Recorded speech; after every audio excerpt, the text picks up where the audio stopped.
Hey, this is Jake from the Infinite Rabbit Hole, leaving a voicemail while listening to the Beast of Bray Road Part 2, and you're listening to the Infinite Rabbit Hole.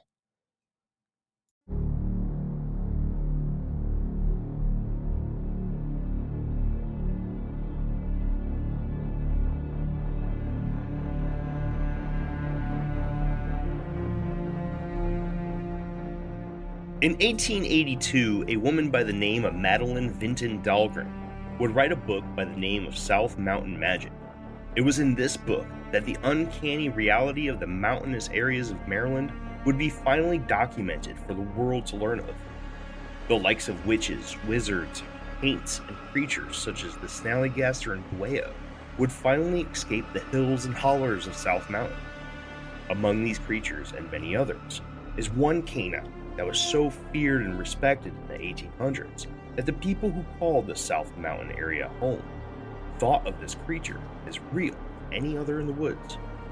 A creature not fully of the physical world, but rather one that can control its form in a way that had many mountaineers running for their lives, snapping in and out of existence, growing to enormous sizes, and snarling at its witnesses. Miss Dahlgren simply called it the dog-fiend, but the locals eventually called it the Snarly Yow. Welcome back to Infinite Rabbit Hole, and welcome back to the Paranormal Network.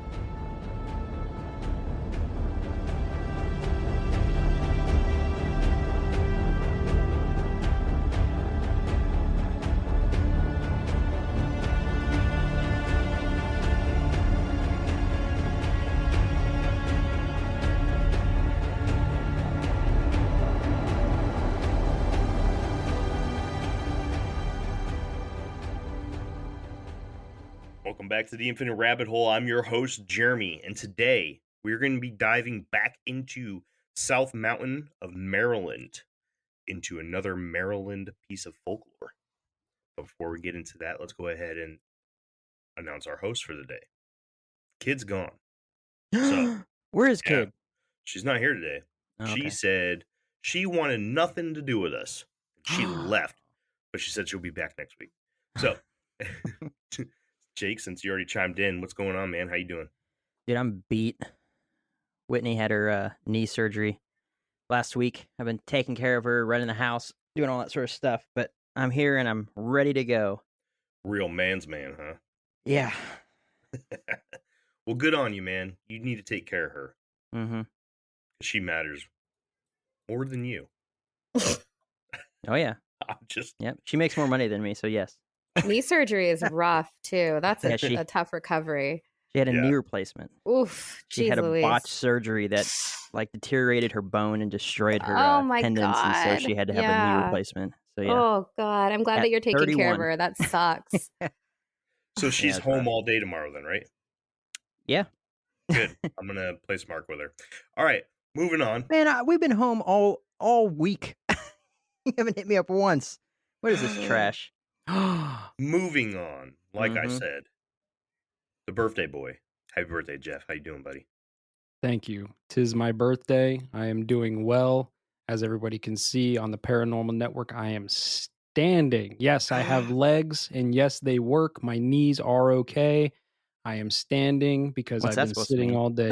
Whoa, bro. Wow, right? that was very ableist of you. Don't take it personal, bro. Okay. You're going to get Tanya Harding, dude. Like, it's going to happen now. She's going to crack your knee open. You done goofed. So I guess the conspiracy that you had a mermaid tail is incorrect, but that doesn't mean you don't have reptilian legs. So that's true. We can't see them. And I'm wearing long pants, so you shall never know. Do his knees bend backwards? Scaly reptilian legs. Like, But no, everything's good. I'm good. I'm excited. I'm ready. I'm here. We're doing the thing. Shout out to Mystery Mike. I got my stickers from the Hush Hush Society Conspiracy Hour today. Love the stickers. Thanks, Mike. I also got my stickers a long time ago. Yeah, like 3 weeks ago. And thanks, Mike. I'll say thank you to Declassified Dave because he sent them to me. I messed up and put the wrong address, so he sent them to my neighbor. So my neighbor got a bunch of weird stickers, and they're probably like, what is going on? You know, I also got them from Dave. Yeah. Forget Mike. Thanks, Dave. Did Dave send them? Yeah. Dave sent them. Excuse me, Dave. Yeah. Begging your pardon. Yeah. Who's Mike? Thanks, Dave. Mike's just the guy that came on. Shoot. I get confused. I listen to too much of the show. They just, all the voices blend together. Yeah. All right. Well, let's move into like the excitement of the day, right?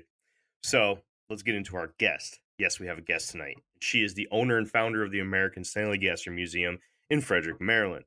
Making her second appearance on the Infinite Rabbit Hole, I would like to welcome back Sarah Cooper and introducing her for the first time to the Paranormal Network.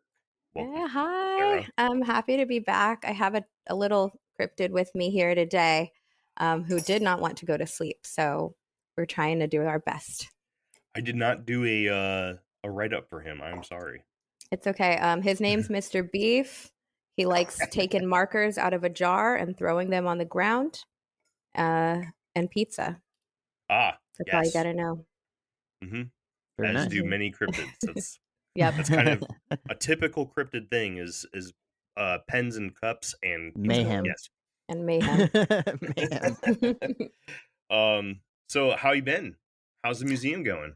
It's going. We're still event only for the time being, and I had to cancel Jersey Devil Fable Fest because we had a COVID scare, so that was a bummer. But we're trying to come back from all that stress and be positive and move forward. I think our next one is Whiteville UFO Fest, which we're really excited to do.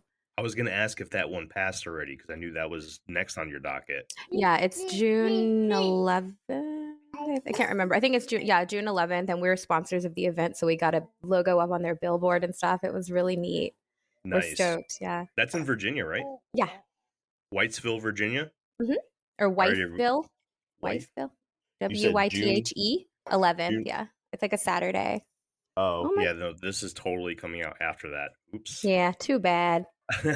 So if you can time travel, go back to the 10th so you can get a hotel room in Whitesburg, Virginia. Wrightsville. If you can time travel, go back to like 2008 and tell me to buy Bitcoin. Yeah. Preferably rather than go to a UFO festival. I would like that a little more. Tell me to start this podcast earlier. So I won't be stressed out about this 100th episode coming up. This is 95, by the way. Dang. Just throwing it out there.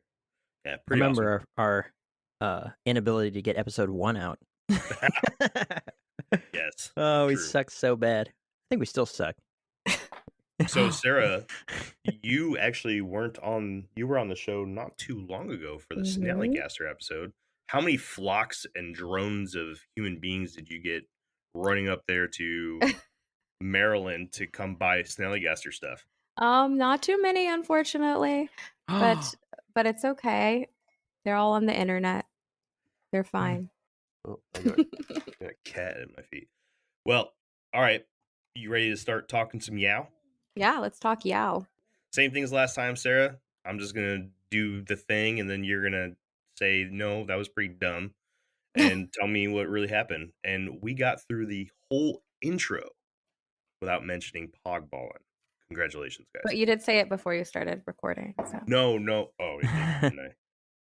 Anyways, if you guys want to know that joke, you have to go listen to the Snallygaster episode. Often called by other names, such as werewolf, black dog, and dog-fiend, the Snarly Yow is another of our beloved phantom black dogs. With sightings in Maryland and parts of Virginia and West Virginia, the Snarly Yow has been around for many generations. Old Yow is described as being an all-black canine creature that is said to always be snarling at those that witness it.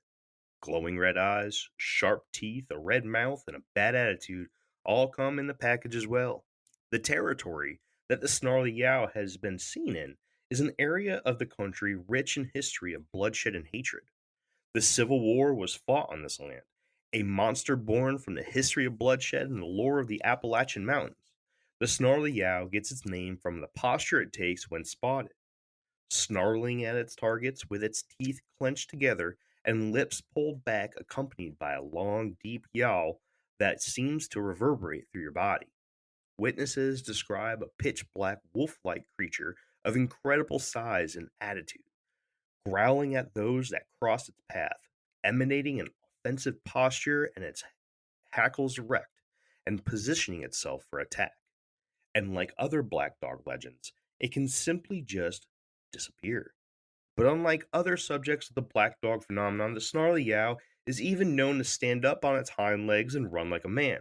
But this could also be witnesses getting two different creatures mixed up, as the Snarly Yow shares the area with a dogman-like creature known as the Dwayyo. One other detail that is quite different from other black dog legends is that the Snarly Yow has been seen in white as well as black, and has even been seen changing its color between the two from a small handful of witnesses. So how did I do, Sarah, on introducing the Snarly Yow? I like it, and I like that we already got to the fact that it changes colors. There's an interesting thing with that color change. So that sighting where the Snarly Yow was white, it was goodness gracious, sorry, it was in Ziddlestown, which is on Route 40 coming off of South Mountain, where a lot of stuff happens, a lot of creepy sightings. And so that sighting in 1962 in Ziddlestown was this white dog, and it was headless, and it was dragging a chain, which is actually a mix-up of two stories from South Mountain Magic. There's a story of a prospector who basically ripped off his neighbor by moving some landmarkers over, and then he died. And his punishment when he died was he was carrying his own head, carrying like the rock that was moved, like the cornerstone, and it's burning hot in his hands, and he's dragging like the prospector chains with him up and down the mountain. So I think they kind of mixed that together because those stories were all word of mouth, and that's how we got this very weird 1962 sighting. And I think it's kind of cool because I don't see a lot of dog werewolf stories where they change colors and suddenly don't have a head. So I was like, huh, cool. Absolutely. Yeah. And we'll get into Ziddle and Ziddletown a little bit too. Good. But absolutely. What do you guys think so far? Sounds scary. I love you, Jeff. It does. Okay. All right. Well, let's move on then. Thank you, Sarah. Hold on. I had to turn around. So what I heard was scary. What about you, Jeff? Dogs? So I'm not sure what just happened, but I like it. That's true. Good. It is scary dogs. You said it. You said it. Scary dogs. It like shows its teeth, Yeah. and it releases a yowl. What type of yowl are we talking about here? Is it like a yowl, or is it like a yowl? Like, That was a little bit erotic. I don't know about that one. I don't know. I haven't really heard much about the story. I mean, we keep going over this thing. Let's be honest, it's probably true. Like we keep talking about werewolves and black dogs and all these different various kinds. Kinds or types. So, I mean, I just mixed both of those words up. That was pretty cool. There's probably some realism to it somewhere. So I totally failed to explain to Sarah what this episode is. This episode is actually part 4 in our Phantom Black Dog series. Oh, cool. Okay. So you guys have done like the black shuck and stuff then, right? Yes. Okay, awesome. So Then it's we definitely did fake. part 1, 1.5, part 2, which will be released sometime soon. Well, way before this episode comes out. And then this is technically part 3/4. So yeah. Plus 5, 6, and 7 ready to go whenever I can get my guests. So everyone is completely bored of these black dogs now. We hate it. Yeah. That's why I was like, I need to get Sarah. We need to spice this up a little bit. Yow. Oh, there you go. like there it That's is. what it There sounds it is, like. Jake. Yow. like a death whistle. Yeah. Yeah. Yeah, I would like it if it sounded like a banshee. That would be so creepy. I blew the death whistle in the last black dog episode we have. I have one of these Aztec death whistles up here on my shelf. Did it work? Great. Yeah. Cool. Awesome. That's pretty It sick. did. All right, moving on. Something familiar. The Snarly Yow may have some slight different lore around it than other black dogs from around the world, but there is plenty about it that is familiar as well. Other than having the general look of a phantom black dog, the Snarly Yow also has some habits that it shares with its brethren. The creature is known to block pathways, run at extremely fast speeds, scare animals, and physically affect the environment. It also seems to be impervious to attacks by rocks, sticks, and bullets. Due to when someone attempts to attack the creature, the weapon of choice simply passes right through it without causing any harm whatsoever, just like in other black dog legends. This ghostly canine is also known to be an omen of death to come as well, with lore of people succumbing to their deaths days or weeks after their encounters with the Snarly Yow. And although there are outlying stories of other phantom black dogs that cause harm or even death to their witnesses, the Snarly Yow once again follows suit by not having any direct deaths or injuries caused by the creature itself. Although there was an account of a man who suffered a broken collarbone after being thrown by his spooked horse after encountering our subject. And yet again, the Snarly Yow is also known to be a protector of sorts, by purposely causing its witnesses to divert their path, either temporarily or permanently, to protect them from some unknown force ahead on their path. Tear it apart, sir. Go ahead. So I like that idea, and then I like that that it's taken you off a path, so it's kind of got this like Morrigan vibe, like it's deciding who lives and who dies, and it's like leading you one way or the other. I'm gonna just talk some smack about Daniel Messick, the man who was thrown from his horse. In this story, he tried to kick the dog for like no reason, and I'm like, it's one thing if it's attacking you and you threw something at it, but like I'm picturing that he was just like, being kind of a rude person. So I have no sympathy for him and his collarbone. Yeah, he deserved that. Yeah, don't kick dogs, even ghostly ones. It's very rude. Yeah, it's mean.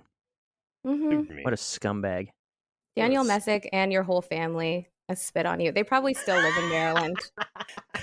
They're probably like family. Their whole family. They work They're at the 10th Wawa generation. down the road. They're mad at me.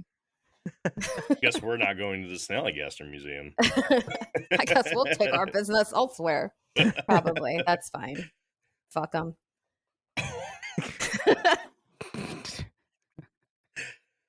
Goodness. Comments from you two gentlemen? Yeah. So none of the weapons used against this thing is ever, like you said, it just passes through them, right? So I'm wondering we should try a new weapon, and it should be Jake's new mustache, because I guarantee you that thing will have an effect. More of a deterrent, yeah. How do you weaponize a mustache? Run away from the Hogballing. hideousness of this mustache. Hogballing. A WMD, dude. Weapon of mustache destruction. Better watch out. Like I like it. I think he would do this. Like I think you do that, and then you like have to touch the thing with it, but you really gotta like grab your mouth out to get it to work. So you can try it now. Well, I have a theory. The theory is, let's say none of the bullets have harmed this thing. None of them have hit this thing. Maybe because it's not real. Hey. It's just we're not doing that, all right? Get him, Sarah. Just a thought. I'm just throwing it out there. You just Finish took him. Sarah's life work and hucked it right in the dumpster. Jeez. No, if you guys come out here, what we're going to do is I'll take you up to Dahlgren Chapel, which is terrifying. It's on South Mountain. And Madeleine Vinton Dahlgren is actually interred underneath the chapel. So you can tell that to her zombie when it comes out to get you at night. Yeah. You can tell her it's not real. I'll stay behind. You guys report back. No, you have to go now. You have to go. I'll do it. I ain't scared of no ghosts. Jake's not scared. She's a zombie, though. And she's a ghoul. Oh. Yeah. Or ghouls. I don't know. I'm kind of scared of them. That mustache will be there. Look, I just haven't shaved, all right? I'm on leave. So, I like it. It looks good, bro. It's looking good. It's going to be gone the day before my leave ends. No. Whitney's like, you got to grow out your mustache. I'm like, nope, sorry. No. Yeah. I'm with Whitney, dude. Leave it. I like it. It's solid. It's a solid 8.7. So there's never been someone, let me make sure I got this right. There's never been someone that's been physically harmed by the Snarly Yow, right? As far or from my sources, no. Sarah might have better sources. Well, so I'm gonna say no. No one has lived to tell the tale. Maybe somebody got dragged off and eaten, and how would we ever know? Where do the stories come from then? The people who didn't get eaten. Duh. Where No all one has stories lived to come tell the from. tale. Jeez. The ones that didn't become ghost dog. You're right. How stupid of me to ask that question. They become dog poo poo in the woods. Hi. You ever seen white dog poop? Don't get me started. Oh, that's from the Listen. Snarly Yow. Okay, cool. I literally real. get so upset about this. It's like my biggest thing where I'm like, it used to be white. And like everyone's like, no. And I'm like, I know it was. Yeah, I know it was. definitely Everyone's was. lying to me. It's okay. I'm glad you know. Oh, I know I've it was. Yelled I've about seen this many times. Seen it. Dogs used to have cloacas. Dogs used to lay eggs. Dogs still lay eggs. You guys don't. When was the last time you guys watched a dog give birth? How do you know whether they lay eggs or not? I thought you were going 10 to ask years was the ago. last time we laid eggs, and I was going to be like, That too. Well, you, because you're reptilian, but those two, I don't know. Nope, just hogs. Yep. He's Hog got his egg. nest in his closet back there. Ew, right, it all right. smells like hamsters. Ugh. Moving on. Let's go. A little bit of history. Major appearances by the creature were in the 1800s, early 1900s, and even as recently as the 1970s. Of course, there have been minor appearances since and between these years, but the presence of the beast was definitely known during these time periods. And during these time periods, no places felt the pressure of its presence more than the area around South Mountain, Maryland, in the towns of Hagerstown or Hagerstown. Sarah, is it It's Hagerstown. It's Hagerstown. Hagerstown? Okay. Hagerstown and Boonesboro, as well as the small town of Harper's Ferry, West Virginia. It is said that during these times, it was found that the Snarly Yow is repelled by the usage of specific religious connotations, such as the practice of hanging an open pair of scissors by the front door of your house. The scissors are left open to create the form of a cross, which is believed to be a warning to the beast to stay away. To understand a little more about the possible origins of the Snarly Yow, we need to take a look back to the original settlers of the South Mountain region of Maryland. There were many people that came over to the New World from other countries across much of Europe, but one area of Europe flooded South Mountain more than any other. That's right, the area with the richest history of phantom black dog sightings in the world, the British Isles of England, Wales, and Scotland. Scissors. say it, Jake. Scissors. I was just listening. I was Who's just gonna like say it? shaking. Who's gonna say it? I was just shaking my head. I was like, why So waste see- a pair of scissors when you can get two sticks? Just- it's No, like- this is why the scissors, because it could be part of the fae. That's part of how you ward off the fae. That's part of how you tell if your child is a changeling or you prevent a changeling from switching bodies with them. You would hang scissors above their crib. So that gives which is super safe. Good job, if Ireland. and stab them, then you know that they were the Then devil you know spawn. they were the devil spawn. But no, like the scissors, because the fae are repelled by iron. So back then, that would have been what they're made out of. So that gives me so much credence to the fact that it's a member of the fae. It's like an ultra terrestrial, and then it's being drawn to battle sites is more of like that Morrigan fae energy, where like they're drawn to violence or they're drawn to conflict and stuff like that. So I'm glad that you brought up the scissor thing because they could have just used sticks. Well, everything was made of iron back then, even the sticks. So I mean, they could have used iron sticks. They could have No, used everything nails. was made of wool. Oh, Everything was made of wool. Even people. Sheep squatch wool. I'd like Goat to see man that. wool. It sounds like every other like pre-America sort of devil superstition. Like everything had something to do with the demons. So everything had to be, have a superstitious note to it. So it just sounds like another one of those things. And Everyone was Zach Baggins back then. What's that? Everyone was Zach Baggins back then. I It don't was know all who that Zach is. Baggins all the time. He thinks everything's a demon. That's his Oh, whole so do I. shtick. But anyway. Oh, well, fair enough. Yeah, CJ used to call me out for that. But anyway, I don't disagree with them, but I think that using, things that we make or iron or some sort of crystal or element or blah blah blah blah blah blah blah. It's just all, ancient superstition. But it sounds like just another one of those sorts of things. So I'm guessing back then they might not even have been scissors as they were like sheep shears or like some sort of farm tool rather than scissors. I could be absolutely wrong. Sarah, you know anything about that? I think it's more likely that it was like a farm tool because I can't imagine why the average person would have a spare pair of scissors in their home. It seems like that would be kind of an expensive thing. So maybe it was like you used one or the other.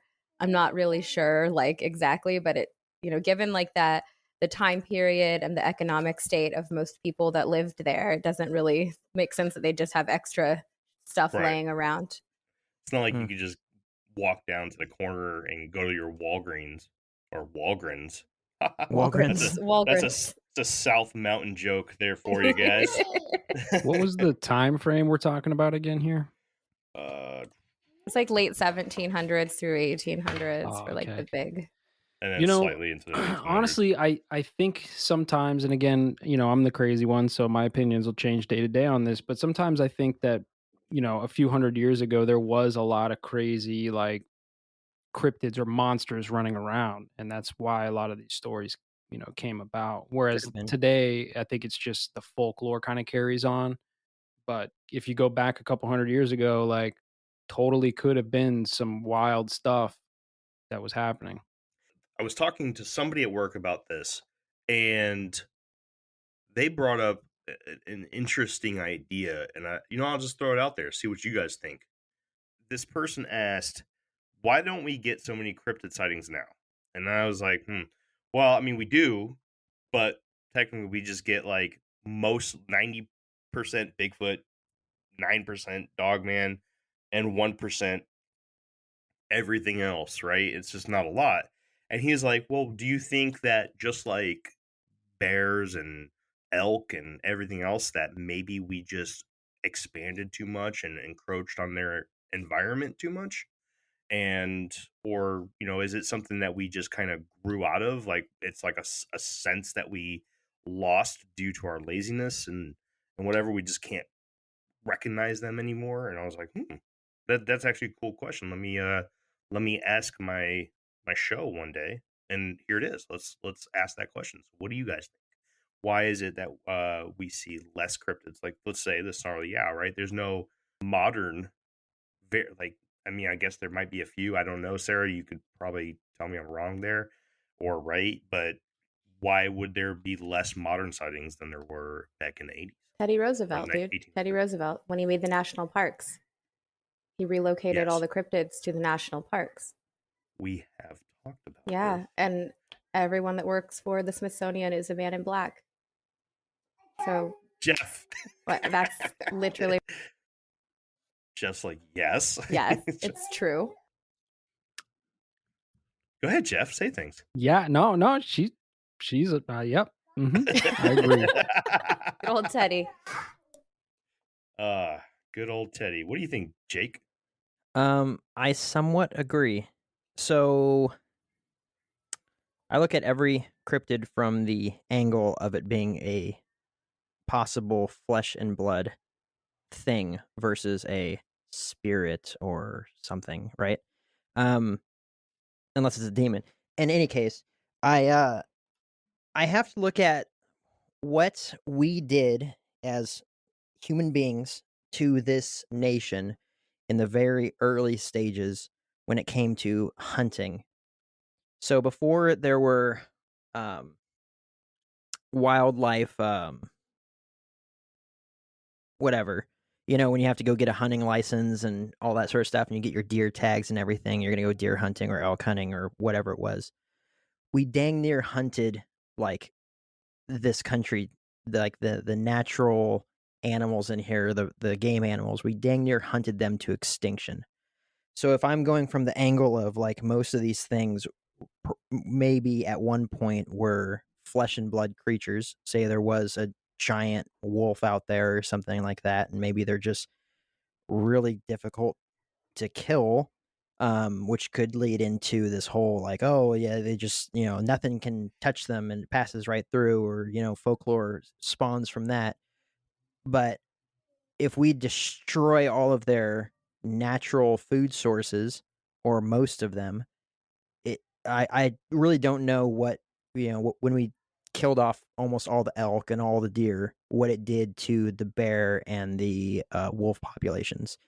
I do know that more recently we had to bring in gray wolves back into Midwestern states because they were pretty much decimated from those areas.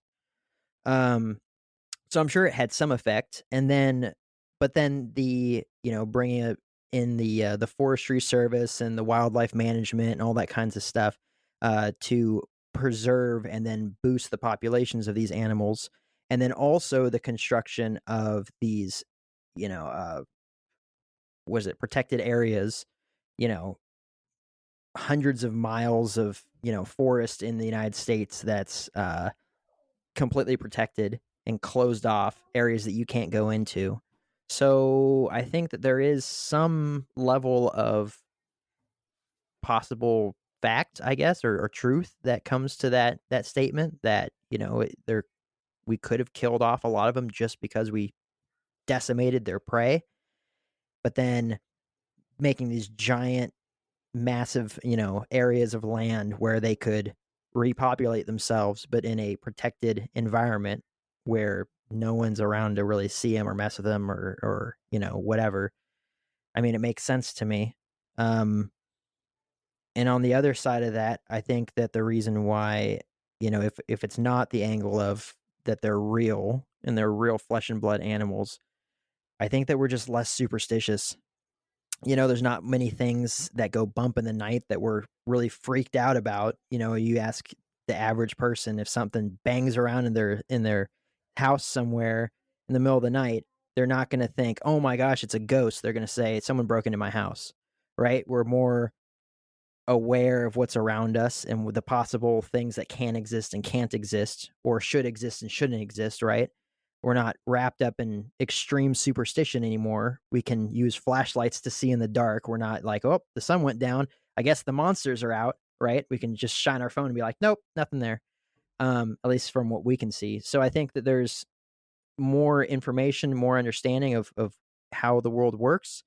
And then also the angle of, if these were real, what could we have possibly done by destroying every animal that we could possibly eat? Be like, wow, these things are made out of meat, let's kill all of them. I mean, that's what happened to the plain. Well, not all of them, but the plains bison pretty much Sure, yeah.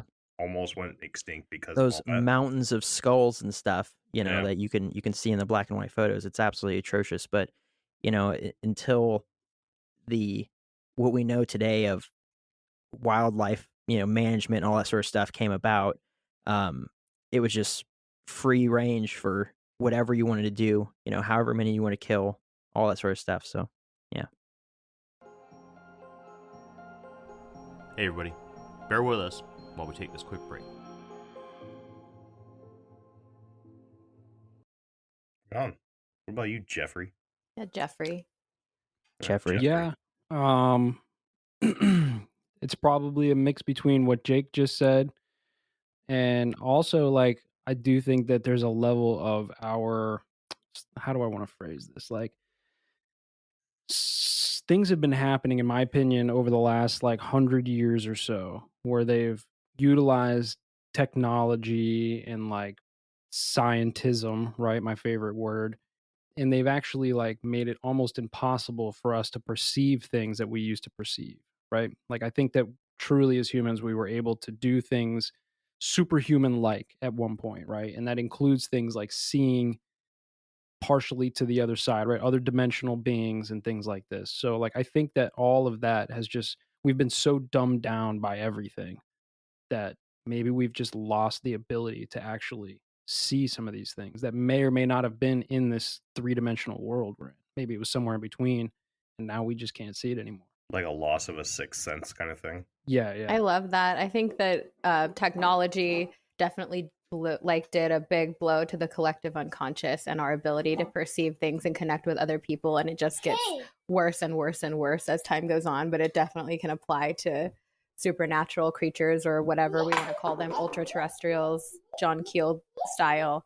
That's why you used to see them a lot more. And now people are so like, think about like UFO sightings that went up during COVID because people were not looking up at the sky. They were at work and and then people were home and they're looking up. Like a lot of stuff just gets missed because you just don't care anymore.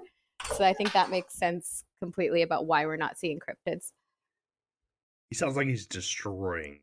No, There's a ghost behind her. He's just he's like, so our doors have the original like locks from the 1700s. So they're really heavy. And he's just like kind of messing with the door and the lock's not quite catching. So it's like loud. Right on. Smash, smash, smash. Yeah. Little cryptid. You said it. Mr. Beef is stealing the show. What do you think, Jeremy? No one's ever asked you that before, I know. Well, I totally am on board with Sarah when it comes to the national park system. I've said that plenty of times. I think there's some really fishy shit going on with the national park system. And there's definitely a reason why 90% of every national park we don't have access to, if not more than 90%. But man, I don't know, because I'm such not a woo guy, right? But the more you look into this stuff, it's like, okay, this is either complete BS or there's woo.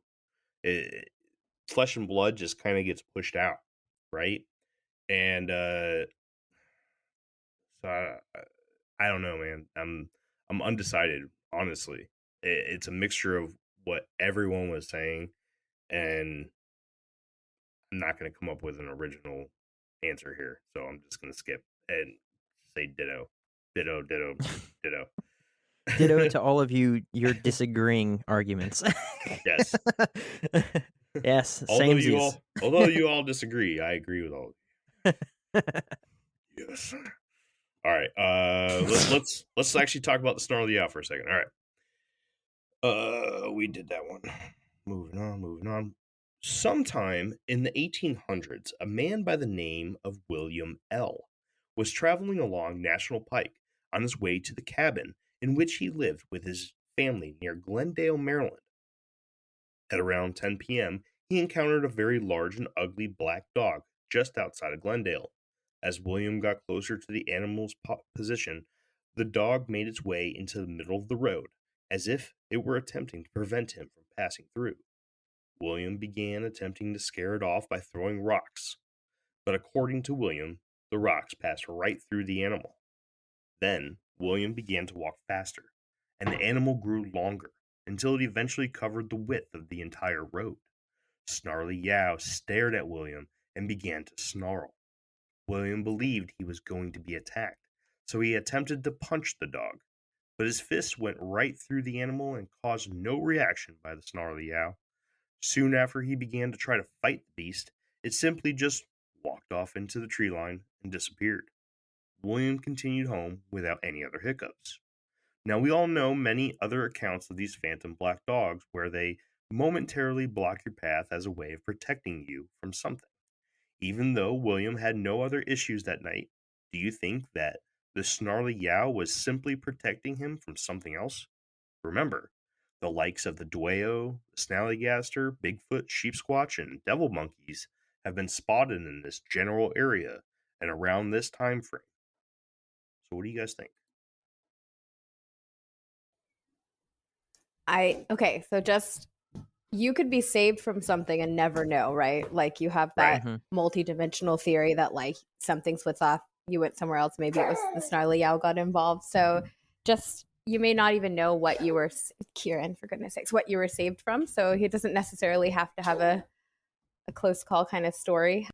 But I think it's interesting. There's one other in this area. There's the DC demon cat that's like spotted in Congress that becomes really big and like jumps at you and then disappears. And it's been spotted before like national tragedies. So I kind of want to just throw him in there, even though he's not a dog. He gets a spot. So what do you guys? I mean, this is something that we've seen in other black dog stories too, right? Where this animal steps out and blocks you. Like, let's take for example, I don't know I can't remember the exact name, but the one who was riding his bicycle and came Mhm. across what he thought was Black Shuck, and Black Shuck was just simply growling at him, and he got off his bike because he was getting ready to fight it. Remember? Yeah. And a dog or a car came through the bushes behind the dog and almost ran him over. If he didn't, Mhm. if he wasn't off of his bicycle in time for that car to come through, if the dog wasn't there forcing his actions, he would have been toast by a drunk Mhm. driver. So, what do you guys think? So this actually would make sense going back to my theory on the last little bit, right? Like we don't have that perception, that sixth sense anymore. But if you take into account like instances of extreme fear or shock or trauma, like in the moment, it's possible that you get a glimpse of that sixth sense again without even realizing it. Like your subconscious somehow unlocks that ability for a split second. So maybe you do get a glimpse of something in this ultra terrestrial, realm, right? And then boom, the car comes through the bush, right? Like that kind of makes sense to me. Right on. Real quick, I'm going to jump into another encounter. This is probably one of the more famous ones. Oh, Jake Uh, doesn't get a say? Okay. Oh no, No, I'm sorry. I thought you did. Go ahead, Jake. What do you think? Oh, I don't have anything. Go ahead. Okay, good. Thank you. Really? I took his answer. Yeah. Okay, Yeah. good. Jeff took my answer. Sorry, Jake. We'll start with you next time.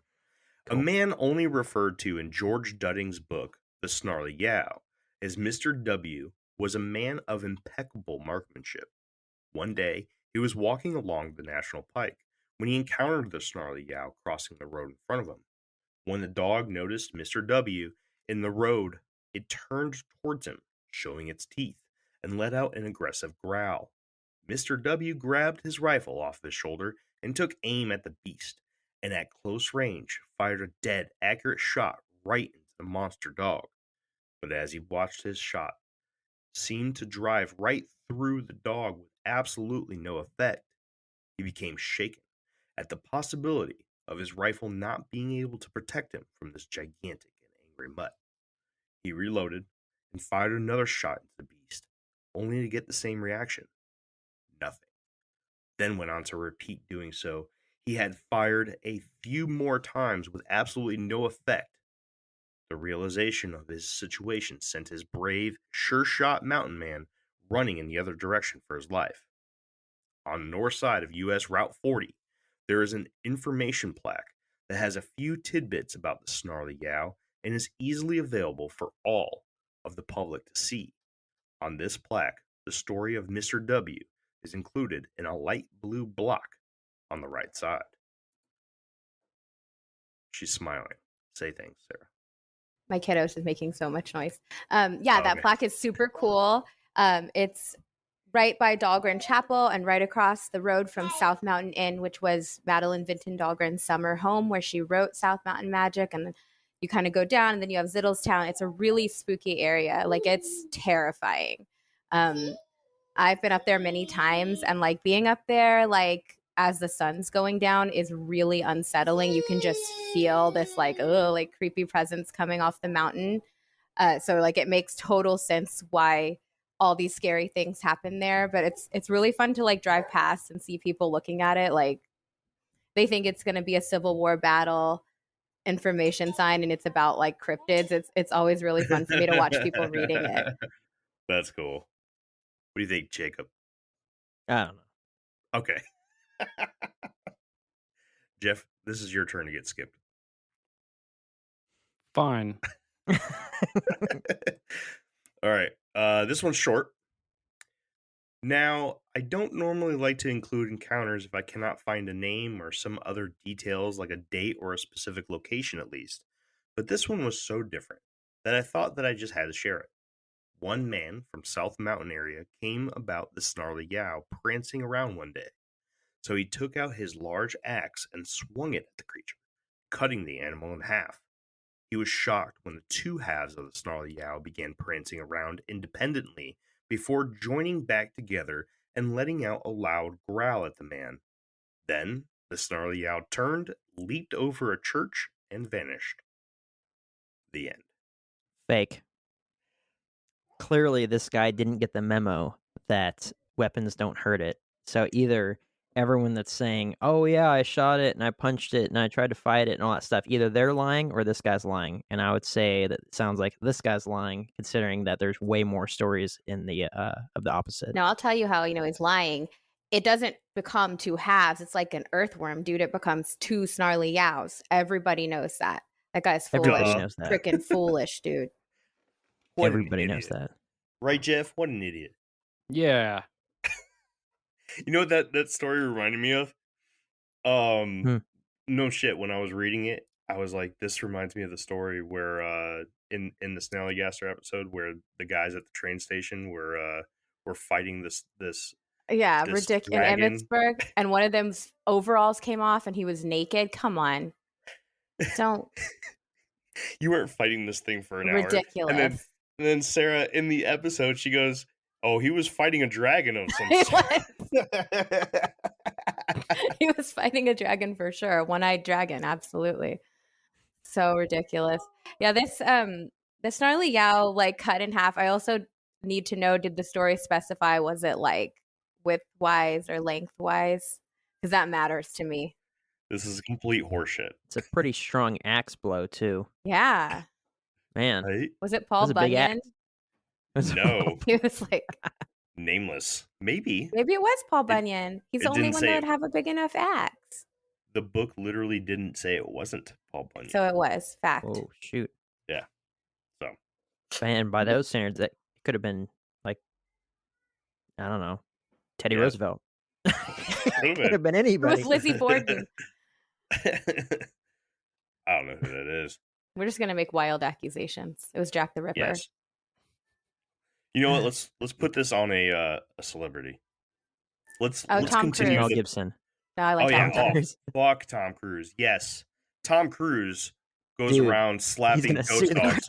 He's got a history of it. We're gonna start this rumor. Everyone start a hashtag Tom Cruise slaps dogs with X. There Well, we he go. does something weird with fish, so I don't want to get into it. He also goes on to Navy ships and treats everybody like scum. So That makes sense. I can see It's because that. he enlisted our scum. We deserve it. we are scum. We're dirty, trashy, Dirty pogs. Little scum. pog balls Yeah. all over the ship. Enlisted scum. Yeah, scumbags. Hear that, Jeff? You need to enlist so you can become a scumbag. I'm good. Okay. All right. Appreciate the offer though. This is I thought about it another for like half short a one. second. Actually, you know what? This is literally the one that Sarah was talking about. That in dog Zillstown. kicker. So we're gonna just completely skip over the white yow. I mean, we could because- slander the dog kicker though, if you want. Okay. Well, here we go. This is what I have for it, and then Sarah can chime in because I don't think I had the whole story here. Then, Mhm. so in George Dudding's book, The Snarly Yow, he tells a story of a woman from Ziddlestown that had a run-in with a white version of the Snarly Yow when she was 15 years old on the intersection of U.S. Route 40 Alternate and Ziddlestown Road. She was with her 16-year-old cousin, and it was just after dark in 1962 when the two teenagers saw what looked to be a white and translucent dog. She described the dog as looking headless and wearing a collar and chain. Even though the dog was a good distance away, they could tell the chain/leash was metal because of the sound it was making while it was dragging along the pavement. Done. How did they know it was a dog if it didn't have a head? Yeah. Could have been a big fox or wolf. Could have been a Could have raccoon. been. Could have, yeah. Could have been a giraffe. It said dog on the side of it. Duh. The head. It was a video game, and its life bar was above it. It and said its dog. name was Dog. Okay. No headed dog. That's what it Old said. doggy no head. There he Old goes. doggy no head. That's gonna be the wrap. So we've got the Snarly Yow and Old Doggy No Head, and it's gonna be like the hottest track of the year. I'm really excited. And Jeff's gonna throw it down. Yep. Mom spaghetti. Oh, Look at him. Whoever made it this far into the episode is laughing right now. Good. They should Okay. get a prize. Not much to talk about here, so let's go ahead and move on. Dudding also tells a story of a man from 1976 that was driving near Boonesboro, Maryland, when he suddenly saw a dog in his headlights. The man slammed on his brakes, but was too late. Even though he felt no impact, he was sure he hit the poor animal. After the man stopped his car, he got out to see if the animal was in any shape to help and assess the damage of his car.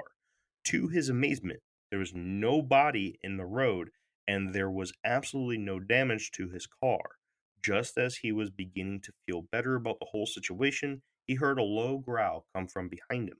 When he turned around, he locked eyes with a massive black dog that was walking towards him around the backside of his car. The creature was growing more and more with every second that went by. The man jumped in his car and locked all of the doors and turned on his ignition. The dog bent down to look into the driver's side window and locked eyes with the man once more. This time, letting out a deafening howl, the man shifted the car into gear and took off as fast as he could, never looking back. This encounter is one that seems to repeat a lot. I do not want to dilute these stories with ones that literally tell the same thing, plus or minus a few minute details. Just know that once the invention of the motor vehicle came around, the most common incident involving the Snarly Yow was it being hit with a car and causing absolutely no damage. And the dog was seen shortly after the incident snarling at the witnesses before it disintegrated into nothing. And trust me, when I say many, I mean there was a lot of these stories. Go, tear it apart, guys. Yeah, I don't know, man. It sounds too much like the perfect movie scene. You know? Ooh, yes. Like it's somebody just saw a movie and was just like, yeah, man, that happened to me too. Yeah. And that's a common sleep deprivation thing too, when you're driving and you think you see something in the road. So like, I don't know if it was a Snarly Yow. It's probably just, they were just tired. That is a good point. Because this is something that that gets brought up a lot in the black dog folklore. Go ahead, Jake. I know you got something. Well, I was gonna say that this guy's obviously never hit anything before. I mean, you feel yourself hit a rabbit. Like my one of the guys in my one of my coworkers, he hit a dog, a German Shepherd, 2 months ago, going 45 miles an hour, and it totaled his car. So, I mean, Jeez. like, yeah, I mean, there's no like, oh, I may have hit it. I'm not certain though. I didn't feel anything. No, you definitely feel something. But I agree. It sounds like a really easy thing to make up. I will give it this much though, because I used to drive up that way a lot, and I drive a Tesla and I do self-drive. Stop. So you're fine. You drive, if it sees something in front, it does this like crazy warning, and it's like forward collision warning, and it stops the car. And it did that. Oh my gosh, I'm so sorry. It did that a lot in that area. So maybe it was a Snarly Yow. I don't know. I never saw anything, but Elon Musk did. Ooh, Elon, My watching you. my wife's new Escape does the same thing, but it did it the other day when there was a bicyclist in the bicycle lane, and he was really close to the line, and it started just going off. Scary. And I was just like, but they weren't even in front of the car. So Yeah. honestly, like a bush on the side of they're the road so could do that. sensitive. Honestly, Yeah. yeah. Are there bushes on that road? I think there are, Trees, but I perhaps? also don't think that Elon Musk would ever do any wrong. So obviously it's perfect technology that works every time. I mean, come on. Get her, Jeff. It's definitely not going to turn into a transformer. Don't get me all fired up. I want to get you all fired up, so you rap. Come on, Mom I'm not going Spaghetti. to rap. It's not happening. Okay. Your Just put beard's it out of weird. your mind. Your beard is There'll weird. be no rapping. Stop yelling at the mic. Oh, that's funny. But I could go off on a tangent about Elon Musk, but I'm not going to do that on this episode because it has nothing to do with this episode. Very, very well. Very Okay. well. Yes.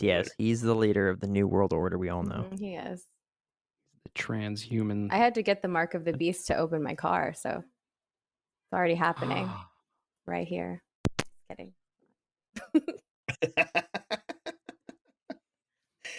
It's under my bangs. Moving on. I'm All gonna go. Michael Zittle was born in present-day Zittlestown near Boonesboro along the range of South Mountain of Maryland in 1798. Much of what we know of Zittle comes from documentation by way of a book called South Mountain Magic, Tales of Old Maryland by a woman by the name of Madeleine Vinton Dahlgren. Wawa. Dahlgren in 1882. In her book, she describes Michael Zittle as the wizard of South Mountain and the, quote, the high priest of all this evil practice. Zittle was a practitioner of dark arts and was known far and wide for his works.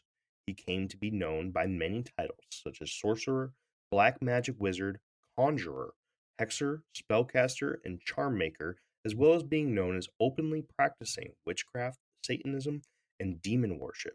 Yet some of his closest friends and colleagues simply describe him as a faith healer.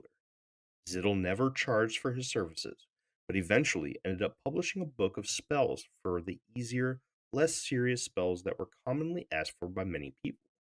Spells such as restoring stolen property and proceedings following a horse theft. The book was published in 1845 under the title A Friend in Need or Secret Science, and was the only way that Zittle was known to make money off of his services. But why are we talking about Michael Zittle? Well, it is thought that the Wizard of South Mountain was responsible for conjuring up a few different mythological creatures or spirits in the area, one of them being the Snarly Yow. In our episode on the Snallygaster, we briefly dove into the history of the National Road and its possible influence on the birth of the Snallygaster. National Road runs directly through Zittlestown, Maryland, and at the time of its opening in 1849, it was common for travelers of the National Road to stop at this spring on the Zittle property to get a drink for themselves and their horses. During this time period, an extremely large black dog was known to scare the wits out of these travelers as if it were protecting the section of the road that the Zittles call home. Freshwater springs were important to life in that time, and it was the thought of the locals that Michael Zittle initially conjured up the Snarly Yow to protect his freshwater spring. So what do you guys think? That's all I have, by the way. That's the end of the episode. That's interesting. So I do believe there is a such thing as magic, right? Ooh. I do not think anybody should practice magic personally, but I do believe it's a thing. And I also know that water is an important aspect of that, right? Like springs or like aquifers and all kinds of stuff, right? Like natural formations of all kinds have something to do with like the geomancy, right? Like ley lines, all that good stuff. So the fact that some dude might have been performing some form of magic and it ties to a spring and it ties to these beings that could be otherworldly, I could buy that. Absolutely. That's dead on. And it's interesting her take on, because she was obviously very religious. She, built this church, all of that. So her take on what the Zittles were doing and that kind of magic is called like powwow, and it's pretty big around here and into like Pennsylvania. I don't know if you guys have ever covered the powwow murder, the Nelson Raymeyer murder of the powwow folk healing guy. But a lot of their magic is really weirdly specific stuff, like getting stuff back and horse stuff. And like the big one is to stop bleeding. There's like this thing that you say over the bleeding. Shh. He only does this when I'm talking. Poor Bubba. But it's very interesting to see how she discusses him and her perception of him from such a religious standpoint versus what everybody else felt about him, because he did a lot of good in that community and helped a lot of people. Could he have conjured up a Snarly Yow? Probably. I think if anybody could, it was like his little tulpa moment. But I stand the wizard Zittle. He did nothing wrong. He's fine. I agree with the magic statement. Definitely think that it's real to an extent. I've heard of the whole I think CJ talked about it, conjuring up something or willing something into existence and burning leaves, whatever type of leaves he said. Um, but like something happening on the other side of the universe and all this sort of stuff. I Mhm. don't buy that one bit, um, like at all. Anyway, but I definitely think that there is some extent that comes, some sort of something that comes from demon worship and witchcraft and all that sort of stuff. Um, but that it's definitely not good. I don't know. I don't. I don't know about the whole conjuring something into existence.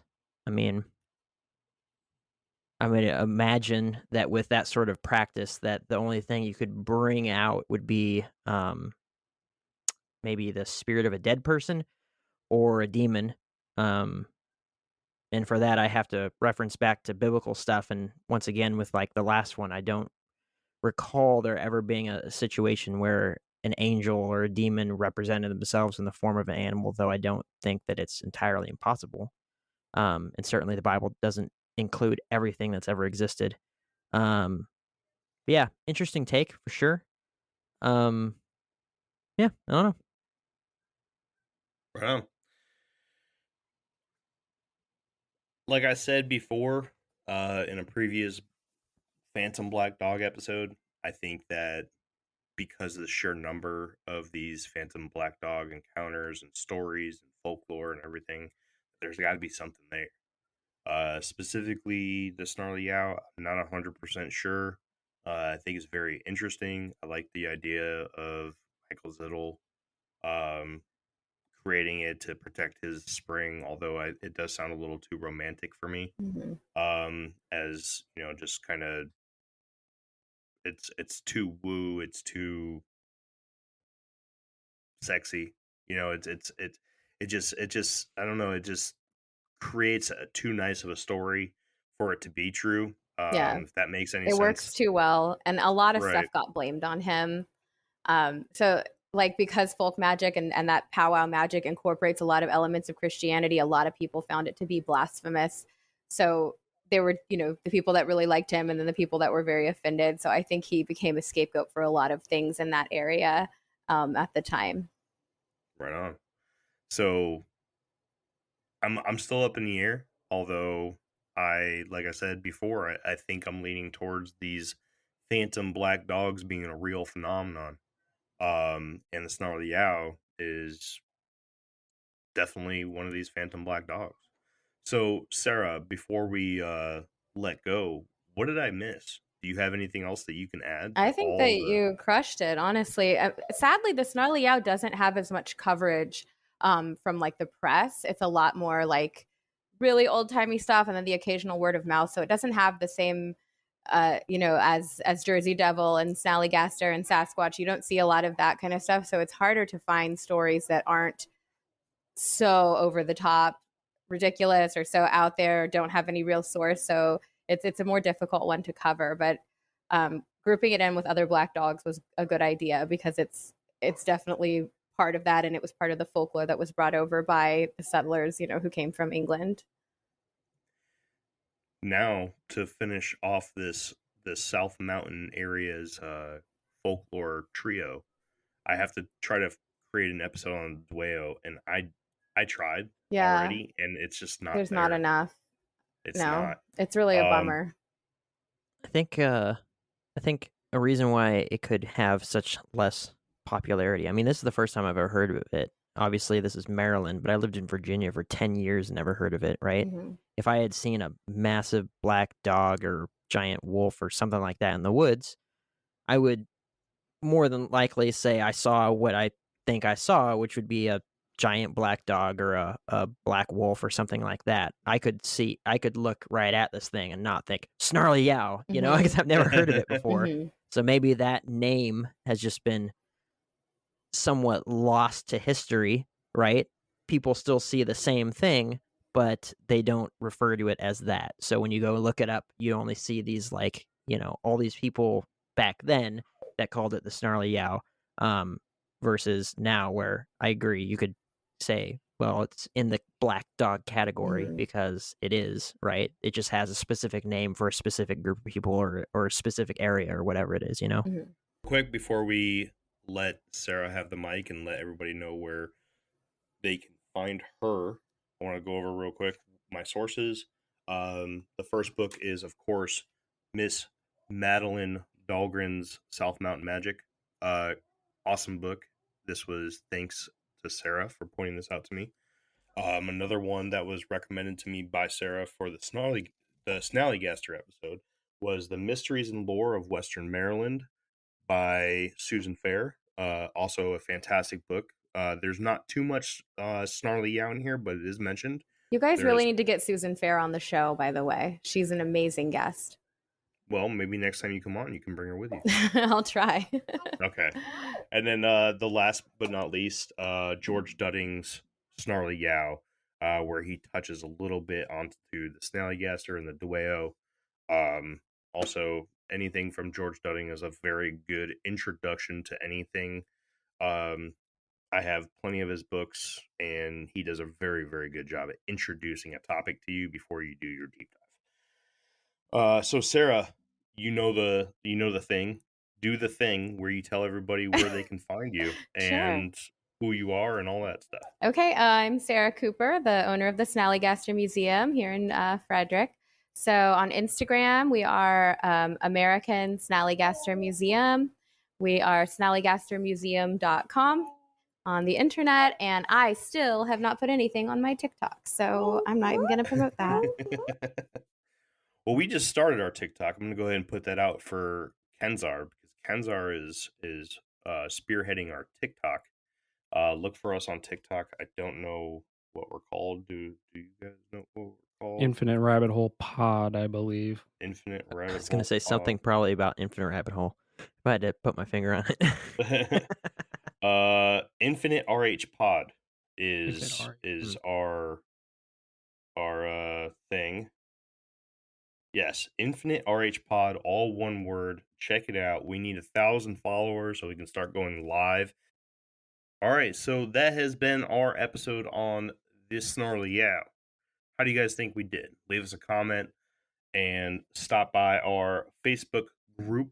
Remember, when you go to facebook.com and you search Infinite Rabbit Hole, join both the white and the black logo. The white logo is our page where you can catch up on all the news Infinite Rabbit Hole and tag us in your posts, as well as the black logo, which is our group, which you can join in on the conversation and check out some of our really cool articles that we post and all of the other travelers post as well as some authors and cryptozoologists and researchers and the such, right?